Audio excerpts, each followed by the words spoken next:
Hello and welcome to Called Bing Sports. Trying a new setup here, so let me know what you think about it. The Jazz got absolutely demolished tonight by the Miami Heat. And the final score was 111-105. Jazz kind of flirted with a comeback there in the last few minutes of the game, but they really never had a shot. I mean, the closest the score ever really looked when you look at the box score is the end of the first quarter when the Jazz were down 27-24. But I mean, that was only fueled by 14 points that Jordan Clarkson was able to put up in the waning minutes of the quarter.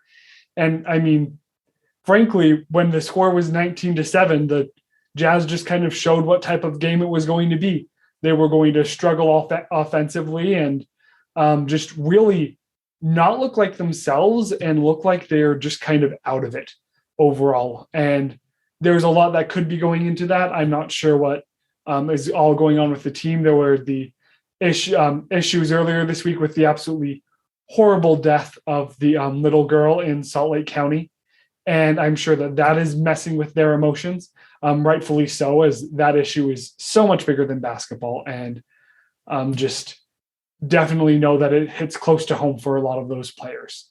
So that's probably part of it right now. But also the Jazz have just really been struggling since the trip to Florida last week.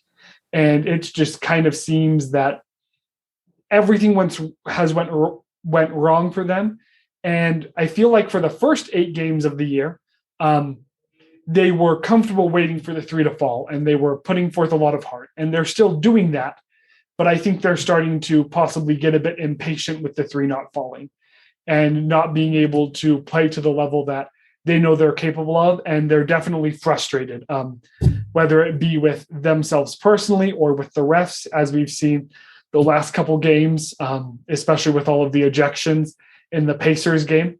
If you want to hear a bit more about Dale and my thoughts on that, we put out a video today that you can find on all the platforms we put our stuff out on. It was really interesting discussion. But overall, I mean, the biggest takeaway is just that the 3's not falling, and that's really messing with the Jazz.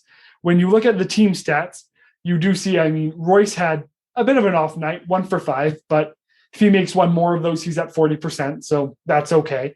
Bojan came on fire in the fourth, 6 of 13. Good night for him. Let's see. I am on free throws now. Oops. Conley 2 for 5, so 40%. That's fine.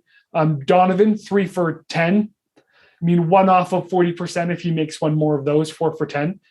But the issue is there you have 2 players who are 1 off and going under, and only 1 player who's over in Bogdanovich. Then Pascal, who's 0 for 3. Don't really expect a lot for him from the line.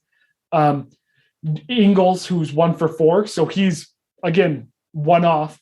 And then Clarkson, 4 for 13, who's 1 off of hitting 38%. So the Jazz are just all right beneath the line. And then you throw Eric Pascal in there, and that drops them down to being 17 of 53 on the night from 3.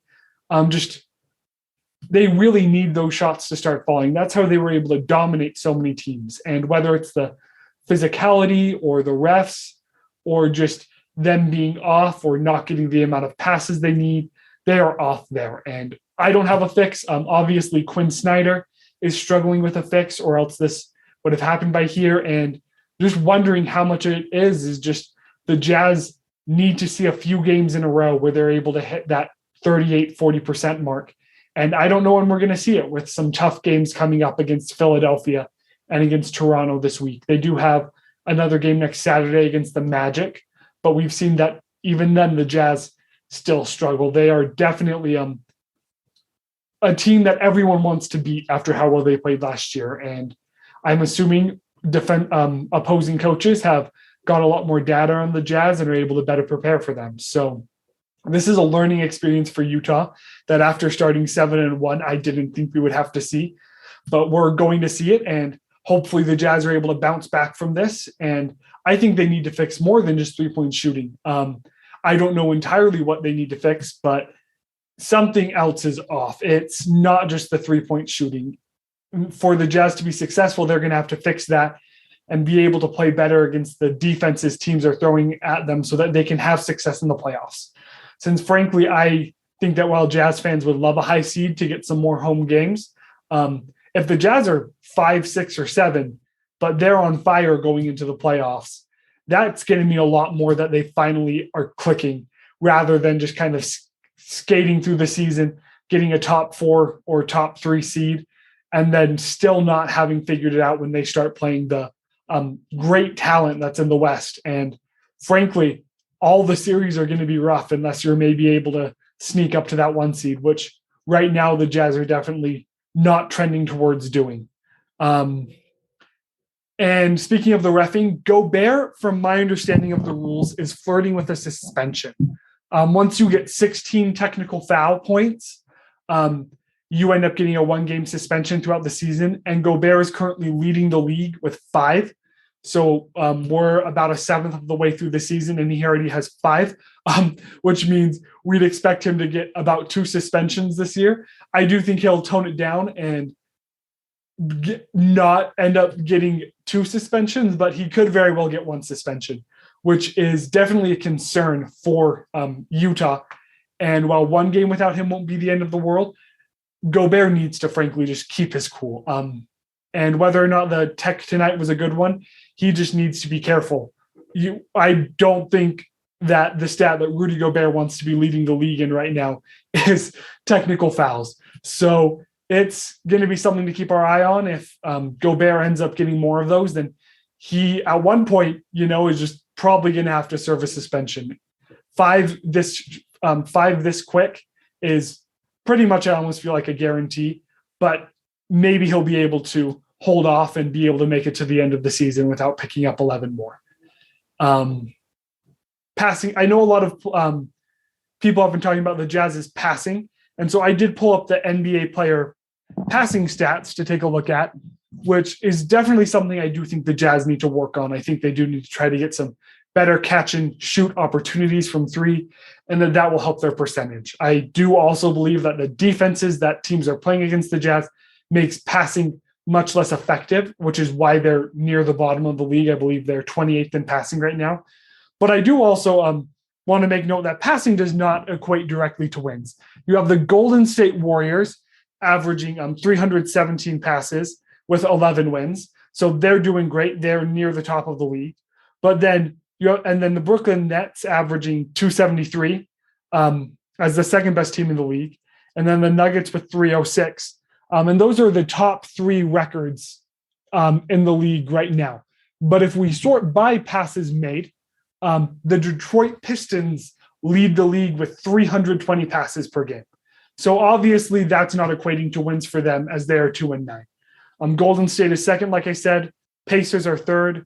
But then you get down to the Pelicans, who are 5th right now, averaging just under 300 passes a game. And they're also sitting with a horrendous record at 1-12. So passing doesn't fix everything, but I do think it will help the Jazz's 3-point percentage. Obviously, it's not just as simple as adding in more passes, or else I do feel like they would have fixed that by now. Quinn Snyder is a lot better basketball coach than I could ever be. He's one of the best in the game, and his basketball mind is significantly better than mine. So I'm interested to see how they're able to get those passing numbers back up and just to increase that 3-point percentage, which I really think is what the Jazz need. I know I talked last week about how hopefully they would be able to improve being at home, but they've had 3 games at home and they did well against the Hawks, which is the only team they've shot the 3 well against this year. We'll see what happens this upcoming week, but like I said earlier, the 76ers and Raptors are going to be tough teams to play. They're not just give me wins with give me points, and it'll be interesting to see how the Jazz bounce back and when they end this slide. So thank you again for watching. Please like, comment, subscribe wherever you're at, and share the video. We are pushing hard to get our videos out to as many Jazz fans as possible. And again, we really appreciate you for helping us out with that. So thank you so much, and go Jazz.